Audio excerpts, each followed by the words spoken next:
The smallest man in the room is often the one who shouts loudest. What happens when the shouting starts at the wrong man, in the wrong chair, on the wrong day? Let us know in the comments section below. And don't forget to honor those who've served. He didn't mind being ignored. That part he was used to. What bothered Ralph McIntyre most was when someone pretended not to see him. His chair made no sound as he moved forward, smooth and practiced, not a scrape or squeak across the tiles.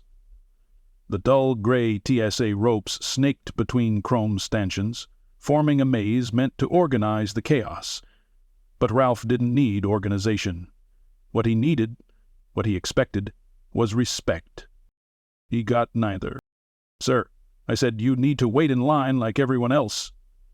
The voice was sharp. Not cruel, but loud in that bureaucratic way that always came with a badge and a bad attitude. Rafe stopped. His brakes clicked softly as he looked up. The author, name tag reading Mallory, stood tall, a little too tall for someone who didn't fill out his uniform. He wore that kind of muscless authority that came from years of enforcing petty rules with precise energy. Late 30s, buzz cut, squared jaw. But his eyes weren't military. They were the kind that blinked too much when challenged, and was directed to the accessible security lane. Rafe's voice was calm, clear, the voice of a man who had said less in louder rooms and made more impact. "There's a line, sir." "Everyone waits," Mallory said, now stepping forward like Ralph had just cut through Disneyland instead of wheeling up the marked ADA entrance. Ralph didn't blink, didn't back up, just adjusted his gloves and looked past Mallory, as if maybe someone else, someone sane, might intervene. "Step back and enter the main queue, or I will escalate this." Escalate? That word. Ralph gave it a moment. He'd heard it in boardrooms, from VA clerks, from confused young men trying to sound in control of something. He gave a small nod. "You want me to roll through a winding nylon maze that's built for walking passengers?"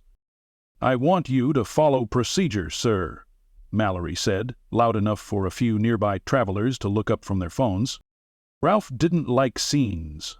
Not after Kandahar, not after Walter Reed, not after 2 decades of rebuilding the parts of himself that war had taken and bureaucracy tried to bury. "Then let me help you with procedure," Rafe said. He reached into his jacket, slow and deliberate, and pulled out a government-issued identification card. Not the kind with an eagle and a flag. This one had a seal. Mallory didn't lean in to look. He stared, posture stiffening. What is that?" he asked, but his voice betrayed a flicker of uncertainty. "Retired Army Intelligence, clearance confirmed. Escort pre-approved through DOD coordination due to spinal condition. Flight's already flagged with priority boarding." Mallory hesitated. Ralph saw it. That exact moment, when pride tried to elbow past reason, and reason wasn't winning. "There's a protocol for all this," Ralph said. "You're welcome to call your supervisor. Or we can keep pretending the Department of Defense forgot to ask your permission." "And then?" Rafe smiled. It was small. Subtle, but it wasn't a smile born of arrogance. It was memory. It was decades of knowing exactly how these moments play out. When someone young and untested thinks the uniform makes them right, and forgets that the man in front of them once wore it better. But Mallory didn't back down. Instead, he raised a hand and keyed his radio mic. "Dispatch, I need a secondary check at lane 4. Non-compliant individual, possible impersonation of federal clearance." Raised an eyebrow. A woman in a flight attendant's uniform stepped from the side. She'd been watching. "Quiet." "Excuse me," she said, softly, as if trying not to embarrass anyone.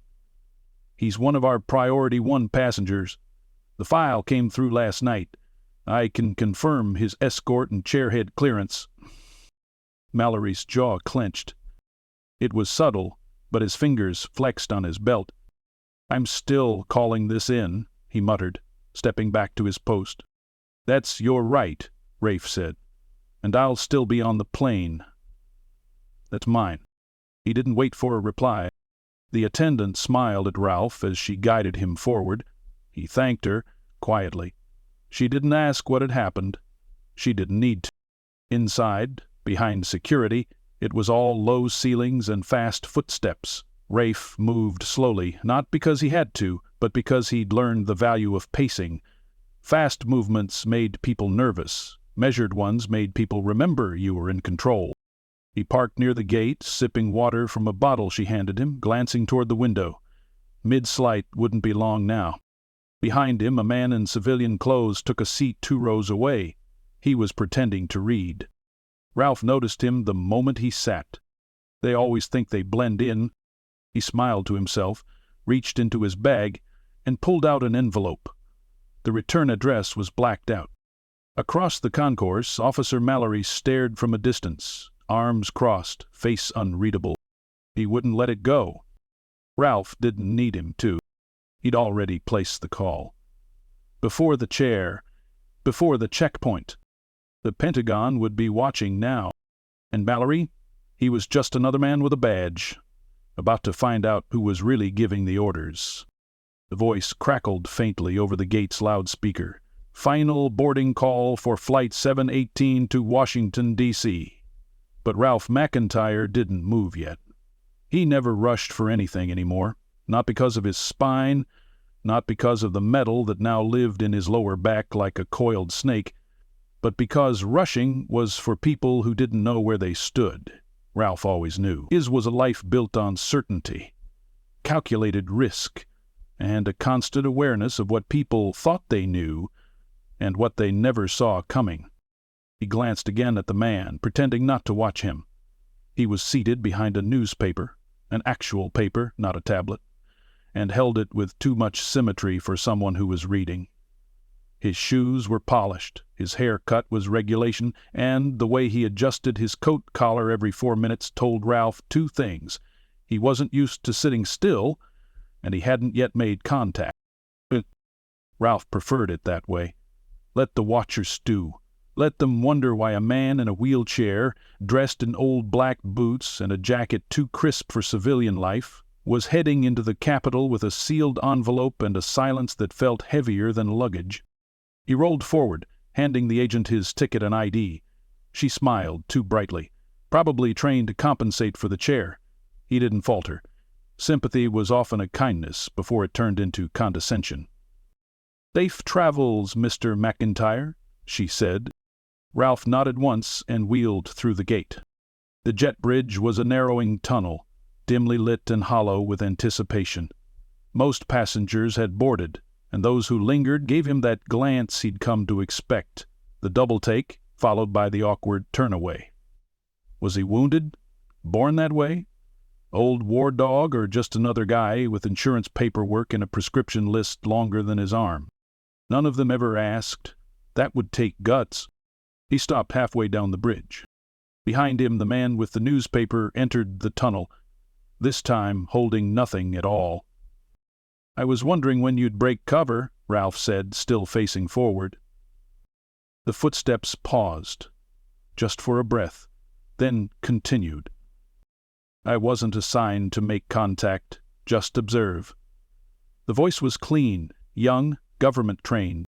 Observation ended the moment Mallory keyed his mic. "What's your designation?" "Field support." "Liaison class." "McKenna." "Too green to be talking to me without a script."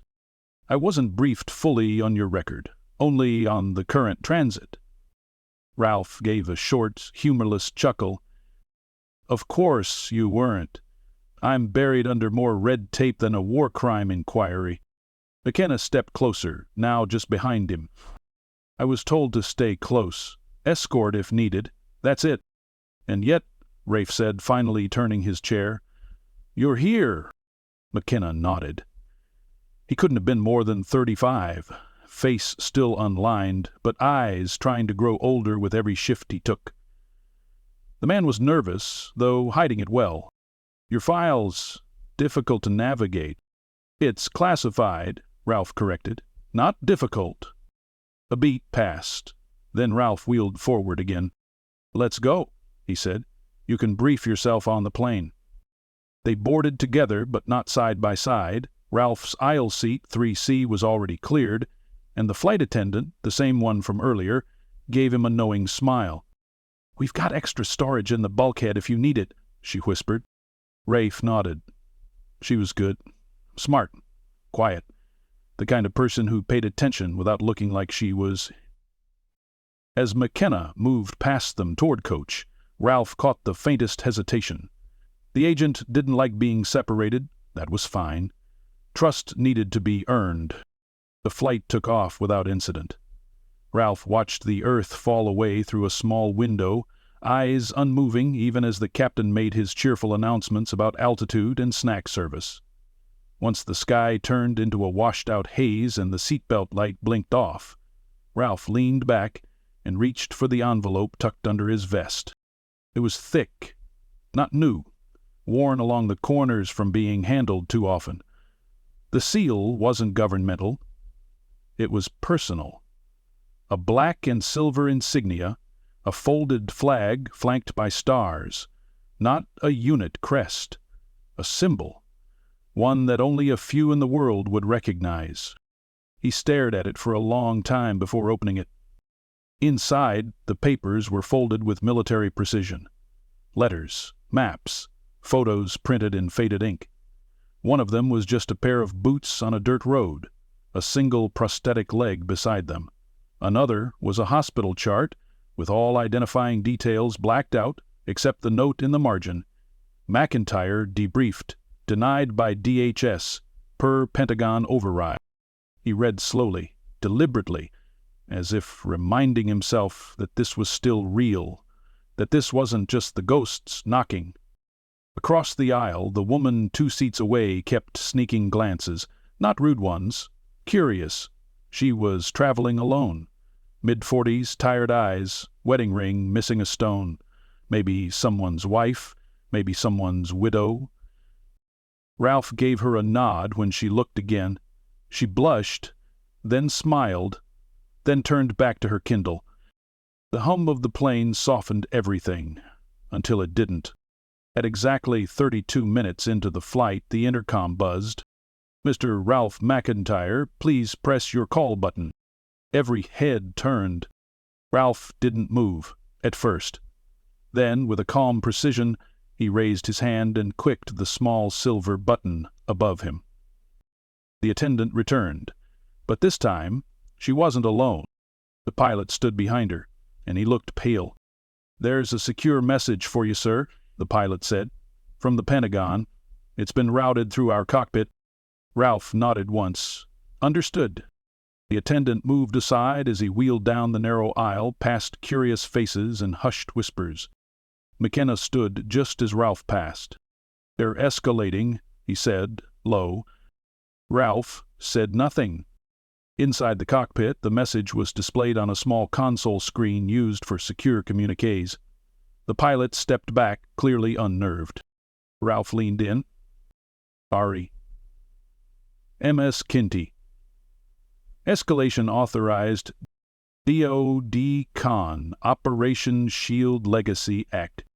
Confidence. Intel exchange cleared. Under flag priority. Ober fields required." He stared at the words. It had been 15 years since those terms were used. Not even after the bombing in Kabul. Not even when he buried 3 operatives under enemy fire because there was no extraction window. The Pentagon didn't call him, unless... He typed one word into the console. Acknowledged. When he exited the cockpit, the cabin had quieted. Everyone could sense something had shifted, but none of them knew what. Not yet. McKenna approached again. "They pulled the trigger?" "They did." "What does that mean exactly?" Ralph looked him dead in the eye. "It means Officer Mallory has no idea what kind of rope he just wrapped around his own neck." And then Ralph returned to his seat like nothing had happened, like he hadn't just reopened a file sealed under 3 administrations. Because for the first time in years, he wasn't just flying. He was mobilized, and the war hadn't ended. Not really. It had just changed locations. The morning after the flight, Ralph McIntyre's name appeared in a file that hadn't been opened in over a decade. Not in a press release, not on a public document, but in a digital ledger sealed behind walls of military-grade encryption, accessed only by a handful of individuals whose clearances came with daily oath renewals. A red flag now hovered over it, not a warning, a signal. Back at Reagan National Airport, the man who had started it all, Officer Brent Mallory, stood in a glass-walled office, arms folded behind his back, spine stiff with forced confidence. His supervisor hadn't said much, just that Internal Affairs wanted a chat. The kind of chat that came with pauses between sentences and folders laid slowly on desks. Mallory didn't consider himself a bad man. He followed rules, maintained order, enforced protocol. He hadn't hurt the guy in the wheelchair, just did his job, asserted a boundary. There was a system. People needed to respect the system. But now he was being treated like he'd stepped in front of a moving train. The woman across from him, Agent Lena Cho, was from an external review agency. That's all the badge said. No department name, just her ID number and that black lanyard that always spelled trouble. "We've reviewed multiple witness statements from Gate 4 and surveillance footage from TSA Checkpoint Bravo," she said without looking up. "We've cross-referenced timestamps with audio logs and your radio transmission." Mallory kept his mouth shut. Let her speak first. That's what his academy instructor had always drilled in. Don't volunteer information when the person across the table already thinks they're smarter than you. "Do you know who Mr. McIntyre is?" she asked. "I know what he claimed," Mallory replied. "He presented a card, said he had clearance." Joe's eyes finally met his. They were calm. Too calm. He didn't claim. He presented verified credentials, including Pentagon ID with flag-level priority designation. But of the car waiting for Ralph McIntyre outside Reagan National wasn't marked, but its presence turned heads. A black Lincoln with tinted windows. Engine idling with a soft hum that made people instinctively step aside. The driver, a man with a high and tight haircut and a blank expression, didn't speak when Ralph wheeled up beside him. He simply stepped out, opened the back door, and extended his hand. Not to shake, but to help with the transfer. Rafe nodded once, gripped the doorframe, and lifted himself in with the quiet strength of a man who hadn't needed help in years, but knew how to accept it when it was given respectfully. Once inside, the doors closed with a whisper. The windows remained opaque. Ralph didn't ask where they were headed. He already knew. They drove in silence, past federal buildings and cold glass towers, past the monuments built to honor the dead and the ideals people kept trying to resurrect. Ralph stared straight ahead, hands folded on his lap. The envelope was gone now. Handed off mid-flight through a secure relay, its contents already scanned, flagged, and passed up the chain. The message had landed. Now came the echo. The car pulled into an underground garage beneath a building with no name. There were no plaques, no seals, just security cameras every 10 feet and a single reinforced steel door at the far wall. The driver exited, walked around, and opened Ralph's door. This time, Ralph waved him off and lowered himself into his chair with practiced ease. The driver led him silently to the entrance. As the heavy door opened, Rafe was greeted not by guards, but by a familiar voice. One he hadn't heard in person in 15 years. "You look exactly the same, Ralph." He turned his head and gave a crooked smile. "Can't say the same for you, Rachel. But the hair looks better." Colonel Rachel Monroe stepped forward, crisp in her olive-drab uniform, ribbons sharp, posture tighter than a drawn bowstring. She had aged, but gracefully. Lines around the eyes, silver at the temples, but her presence was unshaken. She extended her hand, and Ralph took it. They didn't hug. That wasn't how they did things. "You made quite a stir," she said as they walked. "You call it midlight," Ralph replied. "That usually does it." They entered a secured briefing room, windowless, cold, sterile, but there were already 3 people waiting inside. 2 men in suits, 1 woman in a navy blazer with a DIA badge clipped to her belt. Rachel motioned to the head of the table. Ralph wheeled into place without a word. The room fell silent for a beat. Then the older man in the dark blue suit cleared his throat. "You're not here as a suspect," he said. "Let's be clear. You're here because a file marked 'Do not open unless confirmed' was just confirmed." Ralph met his gaze. "Then confirm it." The woman stepped forward, opening a folder with the satellite image paper-clipped to the front. It showed a compound, remote, mountainous terrain, labeled only with numerical grid coordinates. Below the photo were 3 lines of code and 1 name: Operation Griffin Call. "2 weeks ago," she began, "a black site under NATO Joint Command was compromised. 4 guards dead, 1 missing asset. No digital breach, no alarms. Whoever got in and out knew the protocol, knew the fail-safes." "Sounds familiar," Rafe said. "Exactly," the man replied, "because the original blueprint for that site, physical design, security layering, even the psychological deterrence, was lifted straight from your white papers." "Papers, we were told, were destroyed after Afghanistan?" "They weren't," Ralph said. "You repurposed them, quietly, as always." "And now it's been hit," the woman said. "Which makes this a legacy breach, which means all roads point back to me," Ralph finished. Rachel leaned forward, both hands on the table. "But you didn't do this." "No," Rafe said, looking directly at her. "But I know who did." The room went still. "You're telling me someone survived Fallujah Gate?"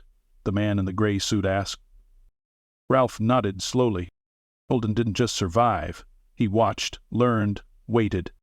The name hung in the air before anyone spoke it. "Raynert," Rachel said quietly. The DIA agent flinched. "You said he was KIA," the woman said. "I said presumed. I never signed a death cert. Neither did Central Command. He was declared non-recoverable after the extraction firebombed the canyon. We assumed the blast radius was total, but it wasn't." "No," Rafe said. "He lived. And if he's the one who breached that site, then he's working off our old playbook. Only this time, he's writing the next chapters." The man in blue looked down at his notes. "You trained him?" "I recruited him," Rafe said. "Straight out of a recon unit that didn't officially exist. He was quiet, precise, believed in something bigger than orders, which made him dangerous the moment that belief collapsed." The woman sat back, arms crossed. "What's he after?" "That depends," Ralph said, "on whether he's trying to erase something or recover it." Rachel looked at him. Her expression was unreadable, but her fingers were tapping the table in a rhythm only Ralph would recognize. 3 beats, pause, 2 beats. It was a code they'd used in field work. A question: "Can we trust them?" Rafe responded with a small, imperceptible shake of his head.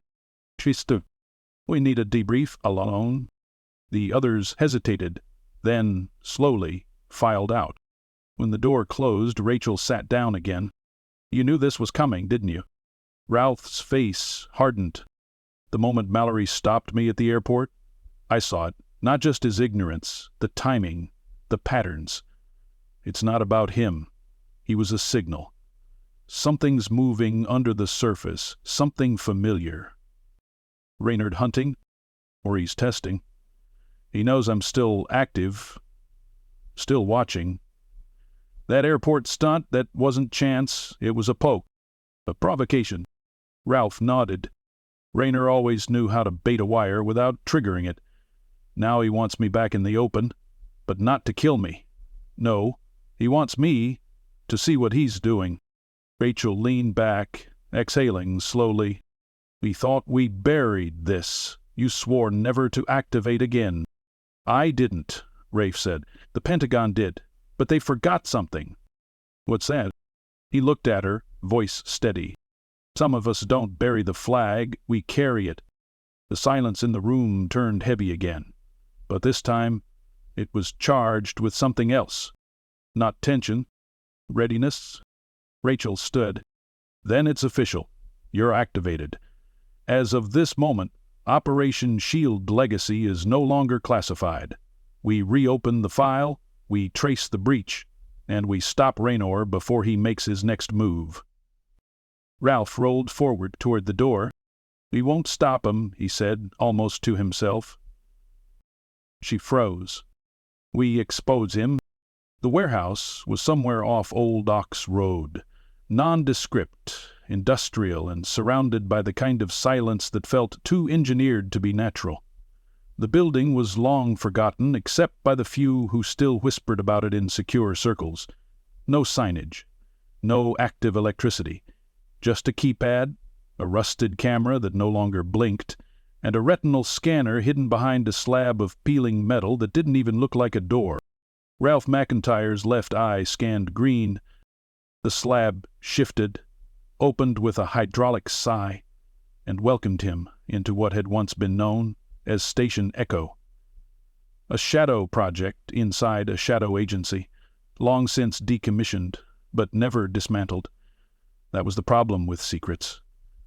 They didn't disappear, they just changed ownership. He wheeled forward into a narrow corridor, lit only by motion-stricken LEDs. The air smelled like dust and old server coils. Somewhere beneath the silence, the faint hum of cold servers, still alive on backup batteries, whispered beneath the floor. A figure stepped out of the shadows. McKenna. Ralph had requested him. Not because he trusted him, but because sometimes you needed someone young enough to ask the wrong questions, and smart enough to survive the answers. "You came alone?" Ralph asked. "Yes, sir. Clean. No comms. No eyes. You sweep the perimeter?" McKenna nodded. "Triple pass. Thermal drone recon 2. Nothing. Like the place vanished from all maps after A9. "It did," Ralph said, wheeling toward the inner chamber. "We ghosted it. Protocol X-ray. Only 2 keys existed after we locked it." He reached into his jacket and withdrew a small black cylinder. It looked like a flash drive, but it pulsed faintly with red light. He inserted it into a recessed port on the wall. A soft beat. A hiss. The wall cracked open like a vault, revealing a room that looked less like a government office and more like a cathedral of lost information. The walls were lined with servers, half shut down, half blinking weakly. In the center sat a reinforced workstation, a terminal no one had touched in over a decade.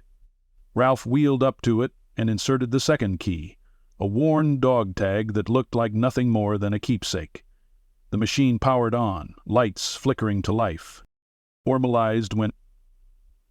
"With why, Hugh?" McKenna asked. "Because this was Raynor's last known login," Ralph said. "And if he's alive, if he's sending signals, this place will still echo them." Ralph typed in a series of commands, keystrokes that had not been entered since the world still operated in black and green. The monitor pulsed. A cursor blinked. Then text appeared. "Inbound ping detected. Red channel. E-code match Raynor. Execute authentication." Rafe didn't breathe. He pressed enter. Another screen loaded, this time with a timestamp. 1:03 and 19 seconds UTC. Location classified. "We're not done, old man." McKenna stepped back. "That's real," Rafe finished.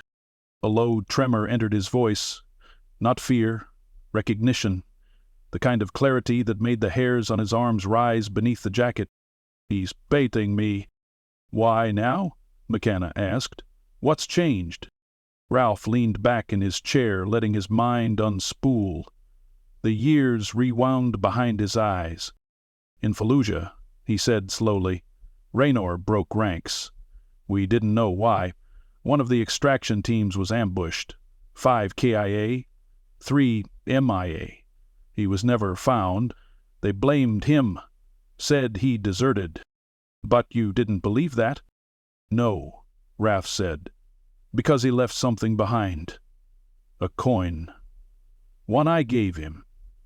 Tactical teams found it beside the blast crater, scorched, but intact. And I knew that was a signal. Message. Vow. The terminal beeped again. Another message. You trained me too well, Fowler the Sixth. Ralph's face tightened. What does that mean? McKenna asked.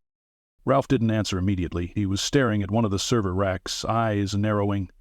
Then he wheeled toward the wall, yanked off a rusted panel and exposed a dormant piece of equipment, an old shortwave military transceiver, once used for backdoor field communications. No one used them anymore. No one, except Rayner. He flipped the switch. The machine sputtered to life with a grinding whine. Then, static. Endless white noise, punctuated by nothing. But Ralph leaned in. He was listening. There, he whispered. That spike. McKenna frowned. I don't hear anything.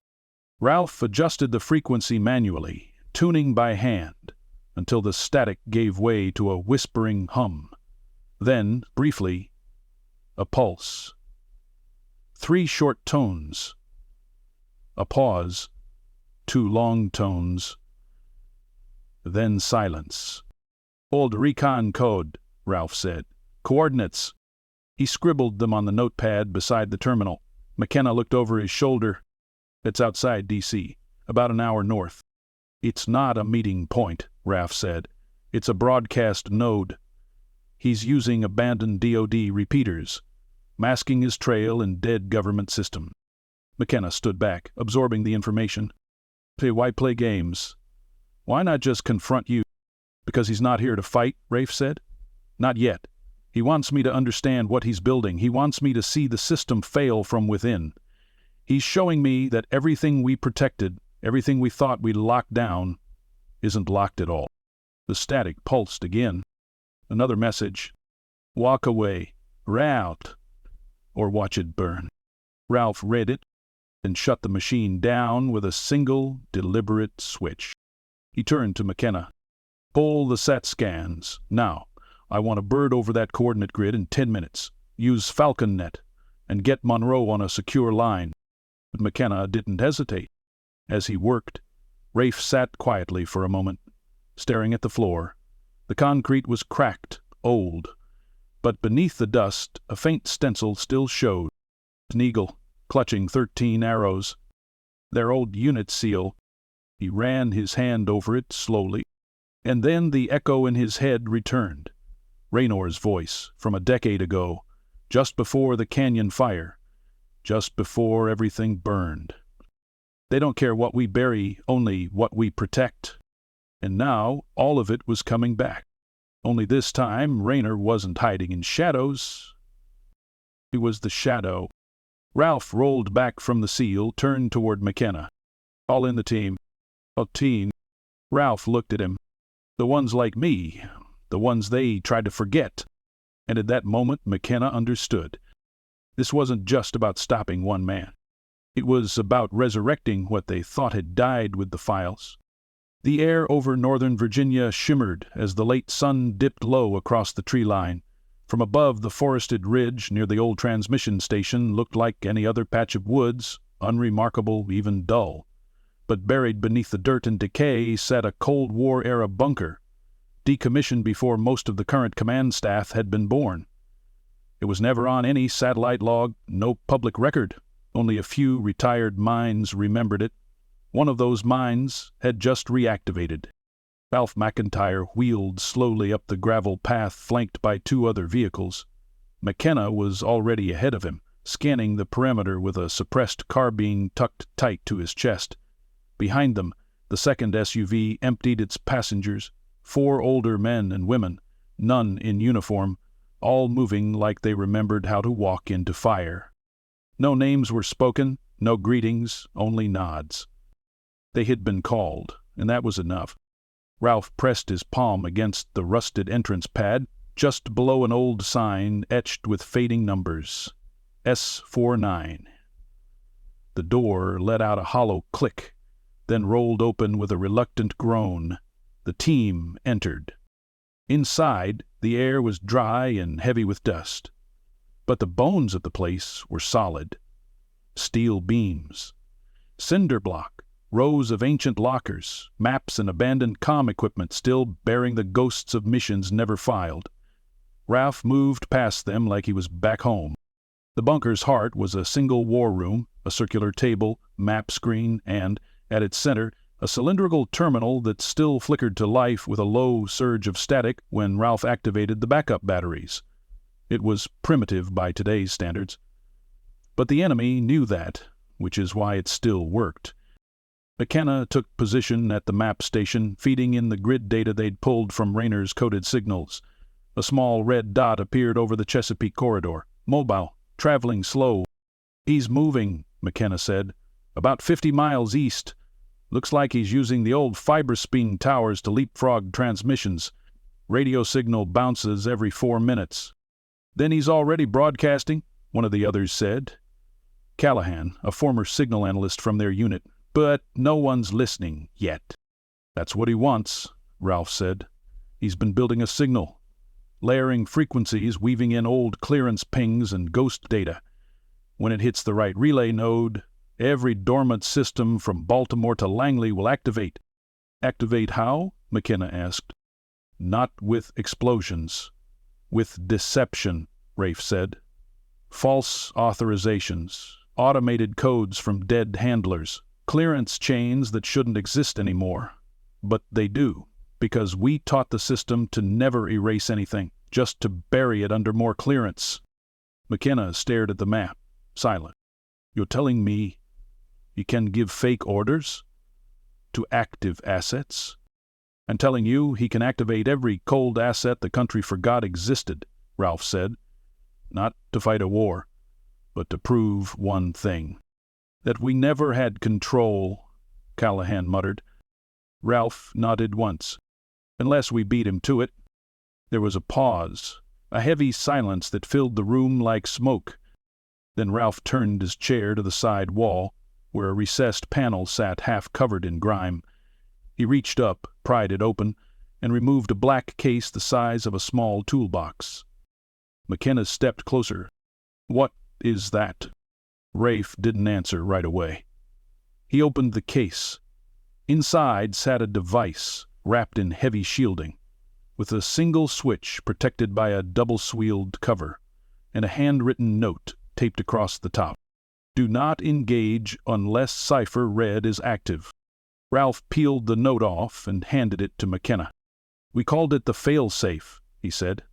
"During Black Site training we designed it as a last resort. If any node ever went rogue, this would send a reverse kill signal across the chain. And it still works. It was never connected to a network. Which means it's the only thing he can't hijack. What if we use it?" "We wipe everything," Rafe said. "All legacy channels, all ghost protocols, all traces of the old wars. We burn the map." He looked around the room. The others stared back. "We all knew this day could come," Ralph said. "Rayner didn't betray us out of madness. He saw the rot, and he wanted to show the world that the flag we bled for was flying over a system too broken to fix." "Is he wrong?" someone whispered. Rafe didn't answer right away. "He's not wrong," he said at last. "But he's not right either. Because this country isn't the system, it's the people who still stand when the system collapses." He looked at the switch. "Which is why we can't let him prove it by breaking everything." McKenna looked between Rafe and the case. "Let me," he said. Ralph shook his head. "No. This was my mission long before you were even issued a sidearm. And I'm the one who gave him the tools to do this. I finish it." The room quieted. And then, one by one, the team placed their hands on the table. In sat. Ralph flipped the double seals. His fingers hovered over the switch. A single breath. Ventured. The device hummed to life, a red pulse moving down its spine. The room lights flickered. A deep subharmonic frequency surged through the walls as dormant relay towers responded like echoes in the deep. Systems buried under encryption and silence flared with static, and died. One by one, off, off, off. The map screen flickered. The red dot, Rayner's signal, vanished. McKenna checked the feed. Signal? No, he's offline. Callahan let out a breath. The others said nothing, just sat still, absorbing it. Ralph closed the case, locked it. His hands trembled only slightly. McKenna moved beside him. That's it? Ralph nodded. He can't use what doesn't exist anymore. Then what happens to you? I go home. He's still out there, isn't he? Ralph turned and looked at him. Yes, he said quietly. But now he knows I chose to destroy everything we built, rather than let him own it. The words hung heavy in the air. Outside, dusk had turned to night. But inside the bunker, the silence felt earned. Later, back at Reagan Airport, Rafe wheeled himself through the concourse. No escort, no clearance badge, just a quiet man in an old chair, wearing the same jacket he'd worn since his last active mission. He stopped by a window overlooking the runways. A kid nearby, maybe 7, stared at him. Were you a soldier? The boy asked. Ralph turned and smiled. I still am. The boy nodded solemnly, then saluted. Ralph had turned it. As he turned back to the window, a message buzzed his phone. From Monroe. Subject: Mallory. The attachment opened with a memo. Officer Brent Mallory suspended, then reassigned. Mandatory sensitivity and ADA compliance retraining. And beneath it, a single handwritten note from Rachel. Just as served quietly. Sometimes that's enough. Ralph smiled, then turned toward Gate 11, where the final boarding call had just echoed through the terminal. He rolled forward without hurry. Behind him, the sun finally dipped below the horizon, and the airport lights flared on, steady, silent, and unwavering. He's just like him,